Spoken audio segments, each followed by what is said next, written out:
officers responded to an investigation call at 1321 East Lancaster, which is a Union Gospel mission.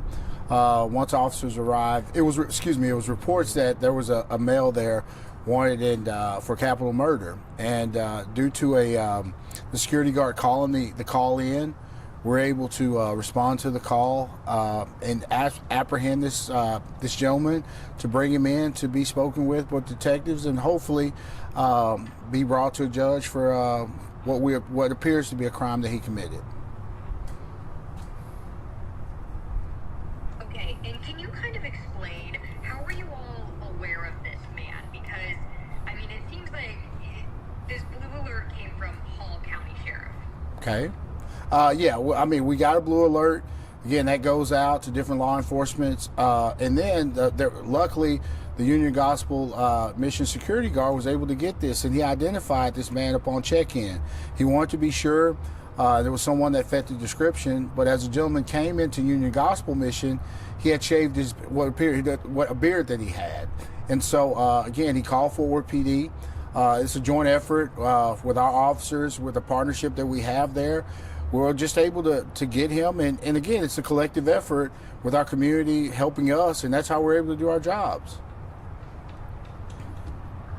Great. And for those of us not in law enforcement, can you explain a little bit, what is a blue alert? No, stop. Hold on, stop. Just hold on. Let me get some information on the blue alert. Okay. Yeah. All right, hold on. Okay, thank you. Because I knew you were going to ask me that, and let me see. Hold on. I want to be very...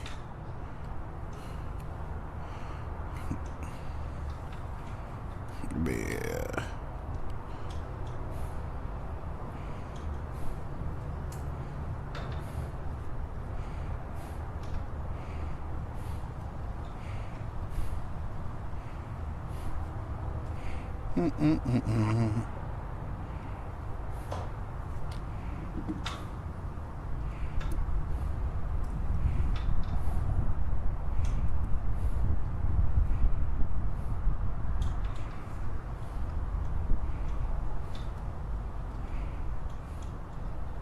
Okay.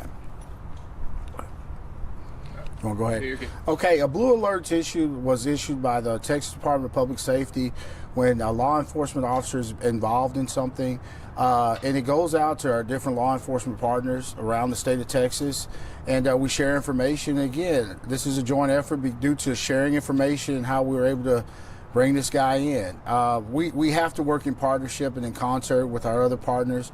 And without that, again, as I've said in many interviews before, we can't do our job if we don't have our partners.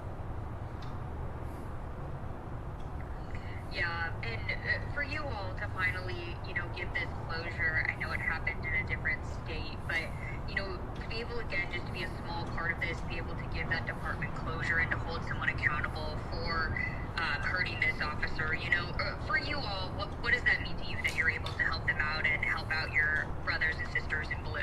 Again, we're all a family, no matter if they're with Forward PD, our surrounding areas, or our departments citywide or statewide. It helps us to, if we know that we can do something to help bring closure, to bring someone to justice for committing a crime, we're committed to do that. And I would hope if something were to happen, God forbid, here, that someone, if we had a fugitive out for justice, that we could also use our other partners to help. And I know they will. Again, for law enforcement, this is a hard job that we do every day. The men and women that do this job, to suit up, to give people safety, to build relationships, this is what helps us in our communities to build that trust. And again, thanks to the security guard that was working that day, to the officers that responded, and to everybody that was involved in this apprehension. Again, we couldn't have done it without everyone's help. And I'm not sure if you could maybe go a little bit more in depth. How kind of was the security guard involved? Was Altman doing something suspicious that piqued the officer's interest to, watch him a little bit closer, or were they aware of the blue alert and his photo? I understand that you might not be able to share many details, but I'm wondering if you could share just a little bit more of how you all were able to recognize him and apprehend Well, again, not to divulge tactics or anything like that.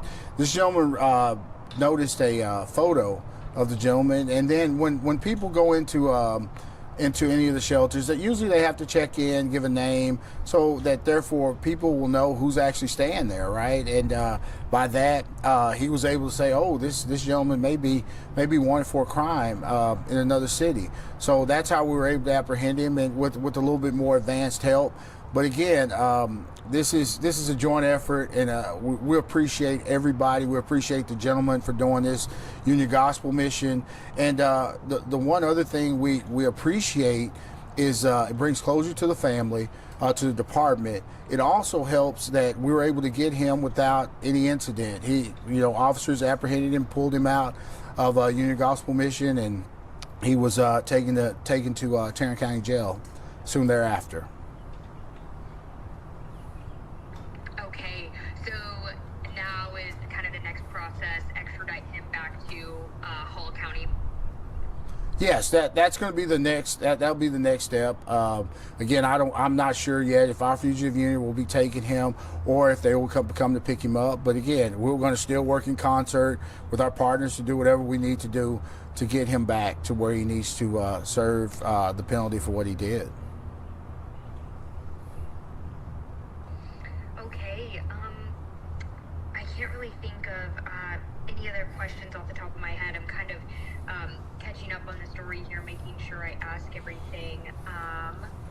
Okay, wanted for, I apologize, it's Memphis, Texas. I read too quickly and immediately thought Tennessee, so that is my fault. That's why I said city partners, right? A different county of Texas. Uh-huh. Not here in... Wait, I'm sorry. Okay, sorry, just going through here. Chase, do you have any questions off the top of your head while I'm kind of reviewing my information here? Do you know anything about maybe what his demeanor was? Like, while they were taking him into custody, was he compliant or was he kind of apprehensive? As far as his demeanor when he was taken into custody, they were in chapel. Again, officers were able to not disturb others and say, hey, we need to talk to you. He actually got up with officers due to the crime. They said, hey, we're going to put handcuffs on you for our safety and your safety. He said, okay. They were able to take him to the patrol car. And then they asked him, hey, do you know why we're speaking to you? And he of course said no. And officer said, okay. After that, they took him into Tarrant County to be booked on the warrant that he has. And was this regular patrol officers, or was this warrant squad? Or? This was actual patrol officers, but there were other officers that we don't want to disclose that were involved in this as well. Okay. And do you have any information about the initial circumstance regarding the shooting in Memphis, Texas? Was it a traffic stop? Do you have any information on the peace officer that was hurt? No. Again, I believe they were serving a warrant, but I don't have that information. I would hope you would speak with their PD to get that. I don't want to give you any false information or any information that's not valid. Again, we were just the ones that this gentleman came up. We were able to apprehend him, and again, it's that brotherhood that we share, and we're able to get him in, and so that's the main thing.